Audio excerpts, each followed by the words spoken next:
পৃথিবীতে তোমার হাজার হাজার বন্ধু-বান্ধব, আত্মীয়-স্বজন ও শুভাকাঙ্ক্ষী থাকবে, কিন্তু সবশেষে তুমি একজন মানুষকেই খুঁজে পাবে যাকে তুমি শত আঘাত দেওয়ার পরেও সে শুধু তোমার ভবিষ্যৎ নিয়েই ভাবে। আর তিনি হলেন মা। মা আমাদের সবসময় এটাই বোঝাতে চাইতেন যে জীবনের চরম কষ্টের মুহূর্তগুলো তোমাদের হাসির কোনো গল্পের অংশ হয়ে যাবে একসময়। যার মা আছে সে কখনোই গরিব নয়। মা শব্দটি বড়ই অদ্ভুত। একবার মা ডাক দিলে সব কষ্ট যেন দূরে সরে যায়। আমার মা মনে করেন আমিই সেরা, আর আমার মা মনে করেন বলেই আমি সেরা হয়ে গড়ে উঠেছি।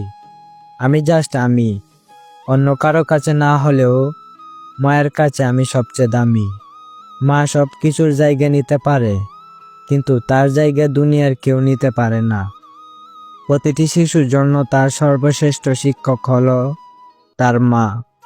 মা হচ্ছে মানবজাতির মুখের ভাষাগুলোর মধ্যে সবচেয়ে মিষ্টি শব্দ।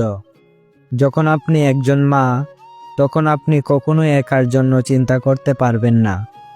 পৃথিবীটা অনেক কঠিন, সবাই সবাইকে ছেড়ে যায়, কিন্তু মা কখনো ছেড়ে যায় না। মায়ের ভালোবাসা কখনো নিখোঁজ হয় না, এটি সময়ের সঙ্গে রূপান্তরিত হয়।